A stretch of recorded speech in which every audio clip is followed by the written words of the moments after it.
안녕하세요 여러분, 몸마음TV 줄리입니다. 오늘은 이 책 마음의 평안과 성공을 위한 4가지 신성한 비밀 함께 나누려고 가지고 왔습니다. 오늘 이 영상 보시는 분들은 정말 행운아이고 반드시 끝까지 꼭 보세요. 여러분들이 살면서 겪는 그런 마음의 문제들, 괴로움, 외로움, 슬픔 같은 그런 부정적인 감정의 원인, 그리고 거기서 벗어날 수 있는 유일한 방법을 오늘 말씀드리겠습니다. 네. 프리타지와 크리슈나지 이 두 부부는 인도의 명상 철학자이고 명상 지도자예요. 이 책의 4가지 신성한 비밀을 알아보기 전에 저는 오늘 여러분과 프롤로그를 나눌 거예요. 이 책의 프롤로그에는 이 책의 전반적인 핵심 주제뿐만 아니라 진짜로 우리가 살면서 겪는 그런 모든 문제 해결할 수 있는 유일한 방법을 얘기하고 있어요. 자, 제가 책을 잠깐 읽어드리고 그리고 그 내용을 해설해 드리겠습니다. 나의 깨어남, 크리슈나지. 부인인 프리타지와 5살이던 딸아이 로카와 함께 캘리포니아 남부에 있는 빅베어 호수로 여행을 떠났어요. 그리고 너무 행복한 한때를 보냅니다. 표현이 굉장히 아름다워요. 수정처럼 맑고 파란 빅베어 호수는 끝이 보이지 않았다. 호수 위로 눈 덮인 산과 하늘이 그대로 비쳤고 금줄기, 은줄기 같은 물줄기가 태고의 표면을 가르고 있었다. 폐에 가득 차오르는 차갑고 신선한 공기가 상쾌하기 그지없었다. 내 몸과 마음이 완전히 깨어났다. 너무 완벽한 한때를 보내고 있는데 완벽한 시간 이후에는 어떤 시간이 찾아오죠? 예, 고난의 시간이 찾아오죠. 이 빅베어 호수에 제트스키가 있는데 딸이 이 제트스키를 타러 가자고 해요. 그래서 가족이 함께 제트스키를 타러 갑니다. 강사가 구명조끼 필요하신가요? 아니요, 없어도 괜찮을 것 같아요. 이렇게 대답을 해요. 근데 부인이 우리 구명조끼 입어요. 이렇게 얘기해서 구명조끼를 입고 이제 제트스키를 타게 됩니다. 모두가 환호성을 지르는 가운데 로카가 더 빨리 재촉했다.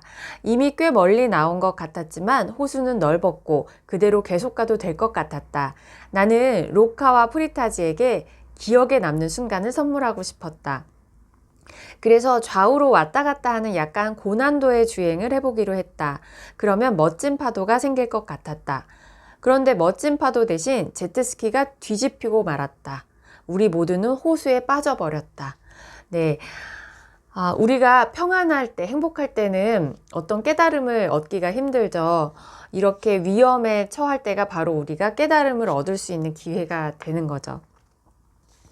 물속은 깜깜했다. 프리타지가 내 옷을 잡으려고 필사적으로 애쓰는 게 느껴지자 온몸에서 공포가 일었다. 다행히 그 구명조끼 덕분에 무사히 다 물 위로 떠올랐어요. 그런데 물이 굉장히 차가운 거죠. 아무도 안 오면 어떻게 하지? 또다시 공포가 밀려왔다. 이 차가운 물속에서 떨다가 죽을 수도 있겠다. 내 마음속은 여전히 지옥이었다. 무엇보다 무책임한 강사에게 정말 화가 치밀어 올랐다.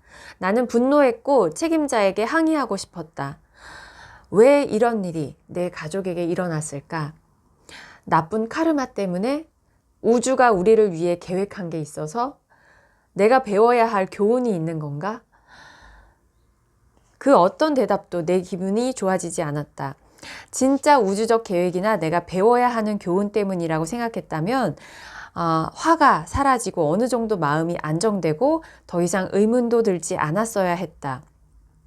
그러기는커녕 분노는 사그라들지 않고 꼬리에 꼬리를 물고 질문이 이어졌다. 도대체 무슨 일이 벌어지고 있는 거지? 지금 내가 느끼는 이 고통은 대체 뭐지? 이분은 아버지도 명상 지도자였기 때문에 어려서부터 뭔가 감정적인 문제가 생겼을 때 내 내면의 질문을 해서 해답을 얻는 것에 익숙한 분이었어요. 그런데 난생 처음으로 육체적인 이런 고통에 시달리면서 그런 질문이 무의미해져 버린 거죠. 무능한 강사를 떠올리기만 해도 화가 머리끝까지 치솟았다. 이런 내면의 혼란이 너무 불편해서 나는 크게 결심하고 내면을 들여다보기로 했다. 그러자 다음 순간 민낯의 진실 하나가 내 앞에 나타났다. 나는 이 우주, 내 팔자, 그 제트스키 강사가 아니라 나 자신에게 화가 난 것이었다. 나는 제트스키를 탄다는 사실에 흥분해서 구명조끼조차 필요 없다고 했던 사람이 아닌가. 그 진실을 보자 미친 듯이 날뛰던 내면이 조용해졌다. 그때 모든 괴로운 순간의 본질이 무엇인지 깨달았다. 그 깨달음이 내 온 존재를 통해 뿜어져 나왔다. 바로 모든 괴로움은 자기중심적 사고에 집착하기 때문이라는 깨달음이었다. 더할 수 없이 명백하게 모든 불행의 원인이 기본적으로 나에 대한 집착 때문임을 이해했다. 걱정, 불안, 슬픔, 불만, 분노, 외로움 등 이 모든 것이 결국 생각이 나를 중심으로 끊임없이 맴돌 때 일어난다. 강박적인 자기 집착의 저주에서 풀려날 때만이 스트레스와 불행에서 벗어날 수 있다. 이것을 깨닫자 온몸의 신경세포가 요동쳤다. 그곳에는 분리된 존재도, 분리된 물질도, 분리된 사건도, 분리된 힘도 없었다. 드넓은 바다와 하늘이, 그리고 그 둘 사이의 모든 것이 내 안에 있었다. 나는 우리 모두가 분리되어 있다는 생각에서 벗어나길 바란다. 우리 자신과의 전쟁에서, 그리고 주변 세상과의 전쟁에서 벗어나길 바란다. 삶을 초라하고 무의미하게 만드는 모든 괴로움에서 벗어나길 바란다. 여러분들 이 자기중심적인 사고라는 게 잘 이해가 되시나요? 우리가 살면서 겪는 모든 문제들, 이 감정적으로 화가 난다거나 막 분노한다거나 슬프다거나 우울하다거나 하는 이런 모든 부정적인 감정을 만들어내는 사건, 사고들 있잖아요. 그게 모두 우리가 나 중심으로 사고하고 행동하기 때문에 그런 일들이 벌어진다는 거고, 그래서 우리가 내가 나 중심으로 행동하고 있구나, 사고하고 있구나 라는 것만 잘 이해하시면 그런 모든 부정적인 감정으로부터 벗어날 수 있다는 얘기예요. 모든 삶에서 발생하는 문제들이 다 여기에 해당하기 때문에 하나하나 다 예시를 들어드리기는 힘들고, 몇 가지 예를 들어서 왜 자기중심적인 사고라고 얘기를 하는지, 그리고 왜 자기중심적인 사고를 했을 때 그런 부정적인 감정이 일어나고 그 부정적인 감정의 실체가 무엇인지 벗어나는 방법에 대해서 제가 해설을 좀 해드릴게요. 가장 쉬운 예시가 이건 것 같아요. 내가 어떤 행동을 할 때 내가 이 행동을 하면 저 사람이 나를 어떻게 생각할까? 누군가가 막 귓속말을 하고 있으면 내 얘기하는 것 같은데 갑자기 분위기가 싸해졌어요. 나 때문인가? 내가 뭐 잘못했나? 이런 것들. 내가 어떤 행동을 할 때 내가 이 행동을 하면 내가 돋보일 수 있겠지? 저 사람들이 나를 인정해 주겠지? 내가 사랑받을 수 있겠지? 이런 것들. 내 행동을 했을 때 누군가가 나를 사랑해 줬으면 하는 거, 인정받았으면 하는 거, 아니면 내 잘못을 이렇게 방어하기 위해서 내가 공격받는 것 같아서 나를 방어할 때, 이런 모든 행동들이 다 자기중심적인 사고라는 거예요. 얼핏 생각하기에 다른 사람들을 신경 쓰는 거기 때문에 이게 더 타인 중심적인 거 아닌가 라고 생각할 수 있는데, 이때 우리가 중요하게 생각하는 건 오로지 나의 평판입니다. 나의 평판 때문에 저 사람이 나를 어떻게 생각할까라고 생각하는 거거든요. 나를 어떻게 볼까, 나를 중심으로 행동하기 때문에 다른 사람에 대한 그 공감 능력이 떨어져요. 그리고 이 사람이 한 얘기나 어떤 상황을 다 나 중심으로 해석을 하기 때문에, 그러니까 어떤 상황에서 갑자기 좀 상황과 맞지 않는 말을 하게 된다거나 그 상황에 맞지 않는 돌발 행동을 한다거나, 이런 것들이 자기중심적인 성향이 강한 사람들의 행동이에요. 이렇게 소극적으로 나타날 수도 있고 굉장히 공격적이고 적극적인 성향으로 나타날 때는 그 자리에서 내가 항상 주인공이 돼야 되는 사람들 있잖아요. 항상 내가 이야기의 중심에 있어야 되고 가장 사랑받아야 되고, 나보다 더 사랑받는 사람 있으면 질투하고, 이런 것도 다 자기중심적인 사고에서 발생하는 거죠. 항상 나를 중심으로 생각하기 때문에 굉장히 오해하거나 왜곡해서 해석을 하는 경우가 많습니다. 그래서 자기중심적이라고 이야기를 하는 거예요. 반대로 오히려 타인 중심적인 사람들은 어떨까요? 세상 속의 나를 인식해요. 나를 인식할 때 사람들 속의 나로 인식을 해요. 남과 나와의 분리가 적기 때문에 타인에 대한 공감 능력이 굉장히 좋습니다. 그래서 상황을 잘 이해하고, 그러니까 상황에 맞는 말을 잘 하게 되고, 다른 사람이 하는 얘기 우리가 그렇게 심각하게 생각 안 하잖아요. 중요하게 생각 안 하잖아요. 자기중심적인 사람은 내가 하는 이야기가 너무 중요하기 때문에 다른 사람도 나의 이야기를 심각하게 생각할 거라고 생각을 해요. 그래서 이 사람이 내 말을 잘 안 들어주거나 무시하는 것 같으면 굉장히 화를 내죠. 그런데 타인 중심적인 사람은 다른 사람이 하는 말 내가 신경 안 쓰듯이 내가 하는 말도 다른 사람이 그냥 가볍게 여길 거라는 걸 너무 잘 아니까 매사에 스스럼 없이 행동을 합니다. 그래서 굉장히 자연스럽고 자신감이 넘쳐요. 그리고 공감 능력이 뛰어나니까 다른 사람이 그냥 흘리듯이 한 중요한 이야기들, 그런 것들도 잘 캐치를 해요. 그래서 배려심이 굉장히 좋습니다. 그리고 이런 사람들이 하는 배려는 굉장히 편안해요. 자연스럽고. 그런데 자기중심적인 사고를 하는 사람이 하는 배려는 굉장히 계획된 배려이기 때문에 내가 이렇게 행동하면 저 사람이 나를 더 좋아해 주겠지? 이렇게 계획된 배려여서 굉장히 부자연스럽고 부담스럽죠. 그리고 사람들이 볼 때, 쟤는 왜 이렇게 좋은 일 해놓고 생색을 잘 내? 자꾸 생색내. 알아달라고 자꾸 생색내. 이런 경우가 여기에 해당이 되는 겁니다. 자기중심적인 사고라는 게 어떤 건지 조금 이해가 되셨죠? 우리가 흔히 얘기하는 상처받은 내면 아이가 상처를 많이 받았을수록, 그리고 에고라는 게 강할수록, 자존감이라는 게 낮을수록 이 자기중심적인 사고는 성향이 더 강하게 나타나게 되겠죠.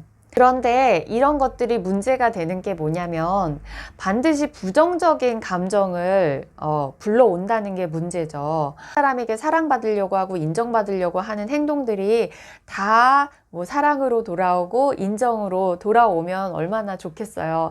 그런데 이게 내 마음이 텅 비어 있어서 내가 나에 대한 사랑으로, 내가 나에 대한 인정으로 가득 차 있지 않기 때문에 타인으로부터 사랑과 인정과 이런 것들을 계속 채워 넣으려고 하는 거잖아요.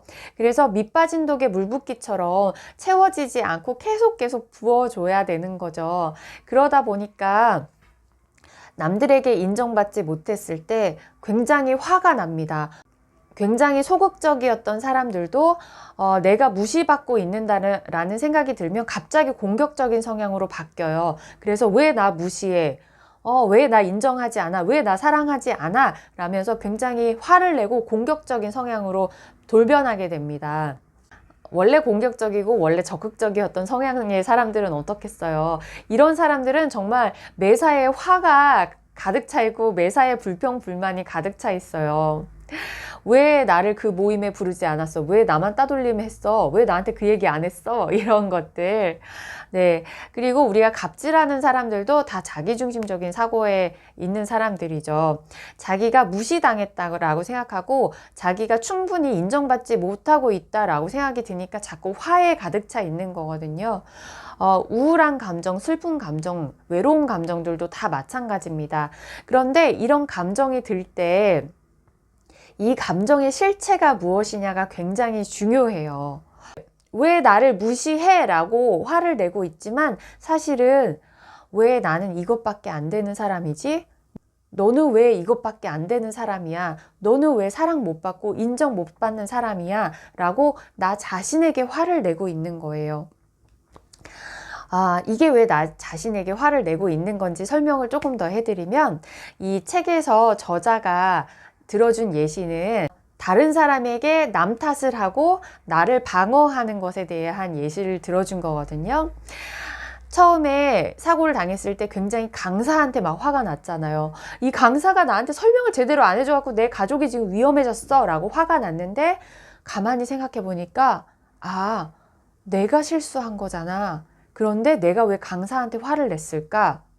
나의 잘못을 스스로 인정하는 순간 못난 남편, 무능한 아버지가 될까봐, 나의 존재가 불필요한 하찮은 사람이 돼버릴까봐 너무 두려워서 다른 사람에게 화를 낸 거죠. 우리가 남들한테 화를 낼 땐 어때요? 방귀 뀌고 못 낀 놈이 성된다고 그럴 때는 더 크게 성을 내야 다른 사람이 잘못한 것 같잖아요. 모 묻은 개가 모 묻은 개 나무를 할 때도 더 크게 나무래야지 내 잘못이 가려지잖아요. 그래서 다른 사람한테 막 화를 낼 때 그 분노의 크기, 그게 더 클수록 나 자신을 감추려는 거예요. 그러니까 실제로는 나 자신한테 화를 내고 있는 겁니다. 너는 왜 그런 실수를 해서 내 가족을 위험에 빠뜨렸어? 그런 실수를 한 못난 나 자신에게 화를 내고 있는 거예요. 그런데 우리가 사실은 내가 잘못했고 잘못한 나한테 내가 지금 화가 나 있는 거구나 라는 걸 깨닫는 순간 어떤 일이 벌어지죠? 네, 그 남들에게 향할 때는 굉장히 크게 소리를 질렀는데 나한테 이 손가락을 돌리는 순간 소리가 작아지죠. 소리가 작아지면서 인정을 할 수가 있어집니다. 내가 내 실수를 인정하는 순간 어떤 일이 벌어지냐면 실제로 내가 그거 내가 잘못한 거야 라고 했을 때 사람들이 어떻게 하죠? 야, 네가 책임져. 야, 네가 잘못했으니까 네가 책임져. 이렇게 하는 사람 있나요? 예, 괜찮아. 그냥 다음부터 실수 안 하면 되지. 다음부터 잘해. 이런 경우가 훨씬 많지 않나요? 우리가 입 밖으로 내 실수를 인정했을 때 사람들이 생각보다 나를 싫어하지 않네? 내가 이렇게 실수를 했는데도 사람들이 나를 미워하지 않네? 이런 경험을 우리가 할 수가 있어요. 내가 부족한 나한테 스스로 화가 난 거구나. 못난 나한테 화를 내고 있구나. 이걸 알아차리는 순간 치유가 시작된다는 거예요. 내가 못났어도 부족해도 내가 존재해도 괜찮구나를 느낄 수가 있거든요. 이게 바로 알아차림 명상인 거죠. 제 얘기를 한 가지 더 해드리면 저는 사실 예전에 2년 전만 해도 이런 마음 공부를 전혀 몰랐을 때 굉장한 그런 자기중심적 사고에 갇혀 살면서 뭐 연애면 연애, 사람 관계면 인간관계면 인간관계, 뭐 돈에 대한 거, 일에 대한 거 모두 다 자기중심적인 사고를 하면서 문제들을 막 일으키면서 부정적인 감정 속에 막 이렇게 회오리 바람 속에 살던 사람이었습니다. 그때 제가 정말 못 참는 게 있었어요. 그게 뭐냐면 잘난 척하는 사람을 정말 못 봤었어요. 조금이라도 잘난 척하는 사람이 있으면 그걸 내가 밟아주지 않으면 내가 그걸 못 이길 정도로 그때는 막 의협심이 있다고 생각했어요.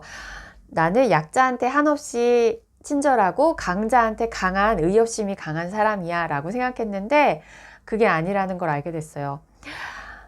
잘난 척하는 사람이 정말 꼴받기 싫고 너무 불편하게 느껴졌던 이유가 내 마음 안에 잘난 척하고 싶은 마음이 있었던 거예요.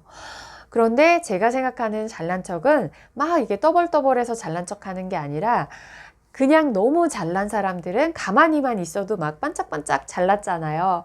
저는 그런 잘난 척이 너무 하고 싶었던 거예요. 그런데 내가 가진 능력이나 재능에 비해서 내가 성공을 못한 거죠. 성공하지 못했기 때문에 잘난 척을 못하고 있잖아요. 그런데 나는 못하고 있는 잘난 척을 누군가가 하고 있으니까 그게 너무 보기가 싫었던 거죠. 그런데 사실은 그게 잘나지 못한 나, 성공하지 못한 나를 내가 굉장히 미워하고 싫어하고 불만족스럽게 여기고 있었던 거예요. 나 스스로한테 너무 못나서 화가 나고 있었던 거죠. 네. 그래서 세상은 나의 마음을 비추는 거울이에요. 내가 불편하게 여기는 대상이 있다면 반드시 내 안에 그것에 대해서 불편하게 여기는 이유가 내 안에 있습니다. 예를 들어서 여러분들이 그래도 이건 정말 다른 사람이 뭔가 잘못하고 있는 거예요 라고 얘기하는 게 있을 수 있어요. 예를 들어서 예의가 없는 사람은 누가 봐도 불편할 수 있습니다. 그런데 내가 지나치게 그게 신경이 쓰여서 저 사람을 어떻게 처리하지 않으면 견딜 수가 없다. 그건 내 안에 예의 범절에 대한 강박 같은 게 있어서 나는 이 강박 때문에 억지로 참으면서 예의 범절을 지키고 있는데 저 사람은 멋대로 행동하니까 나 자신한테 그렇게 강박적으로 사는 나 자신한테 화가 나는 거일 수 있다는 거죠.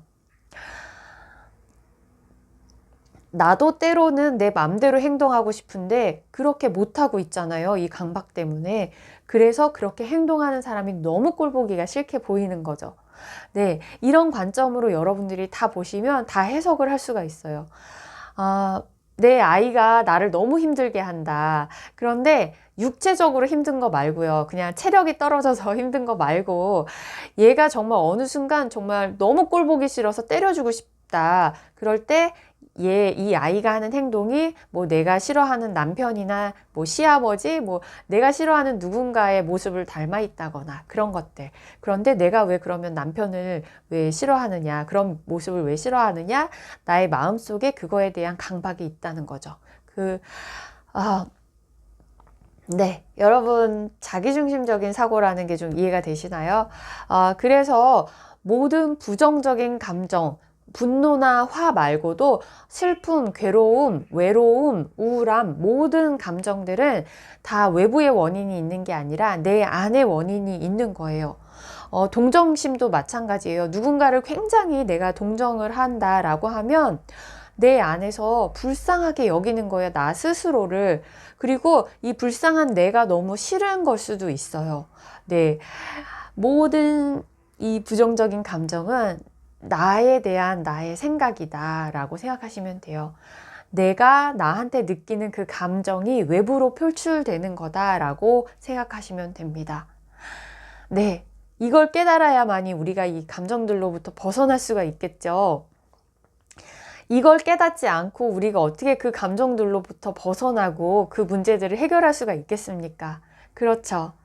끝까지 보신 여러분들 어떠세요? 여러분, 우리가 이 4가지 신성한 비밀 책 이렇게 노크만 했어요. 노크만. 네, 프롤로그만 같이 살펴봤어요. 이 안에서는 4가지 신성한 비밀이니까 4가지 방법으로 이런 문제들을 알아보고 해결하는 방법들을 얘기해주고 있어요. 상처받은 아이 치료하기, 내면의 분리 없애기, 진심 어린 동반자 되기. 이건 연애관계, 뭐 부부관계에 대한 얘기, 부의 의식적인 창조자 되기. 이거는 돈에 대한 거, 일에 대한 거. 네. 그래서 이 안에서도 정말 많은 예시를 들어서 설명을 하고 있는데 오늘 제 설명을 듣고 이 책을 보시면 완전히 느낌이 다르실 거예요. 네. 그리고 책을 이미 보신 분들도 제 얘기를 듣고 생각을 해보시면 다르게 완전히 해석이 되실 거라고 생각됩니다. 여러분들에게 오늘 제가 드린 말씀이 큰 도움이 됐을 거라고 생각해요. 네. 저 오늘은 정말 큰 도움이 됐을 거라고 자부합니다. 여러분들은 자기중심적인 사고 때문에 어떤 그런 곤란한 상황, 어떤 불편한 감정의 문제를 겪고 계신지 댓글로 남겨주세요. 같이 얘기 나눠보고 공감해보고 그리고 제가 또 컨텐츠로 설명할 수 있는 부분은 따로 또 설명을 해드리도록 하겠습니다. 여러분들 오늘도 함께 해주셔서 정말 감사하고요. 내면의 문제 잘 해결하셔서 행복하시고 건강하시고 평안한 여정으로 인생을 사시길 바라겠습니다. 감사합니다, 여러분. 사랑합니다.